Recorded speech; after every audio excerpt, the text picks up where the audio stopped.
আলোচক বয়ানী বক্তাকে ময়দানে রেখে একা আমরা ফেলে যাচ্ছি না।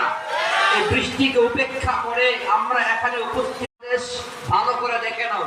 যদি মনে করো আগামীর বাংলাদেশে ইসলাম থাকবে না, আগামীর বাংলাদেশে মুসলমানের আওয়াজ থাকবে না, আগামীর বাংলাদেশে সংসদে কোরআনের আওয়াজ থাকবে না, আগামীর বাংলাদেশে ইসলাম বিরোধী আইন পাশ করার ষড়যন্ত্র করা যাবে, যদি মনে করো ইসলামকে মাইনাস করে বাংলাদেশ চলবে, সংসদ চলবে, তাহলে আজকের বানিয়াচালা মাদ্রাসার ময়দানে দেখে নাও যারা বৃষ্টিকে উপেক্ষা করে, বৃষ্টিকে বৃদ্ধাঙ্গুলি প্রদর্শন করে কোরআনের ময়দানে বসে আছে, তাদের সামনে যদি কোরআন বিরোধী কোনো একটা আইন পাশ করার ষড়যন্ত্র হয়, তো 16 বছর পরে যাদেরকে দৌড়ানো হয়েছে আপনাদেরকে দৌড়াইতে 16 মিনিট সময় আমরা ভাবব না।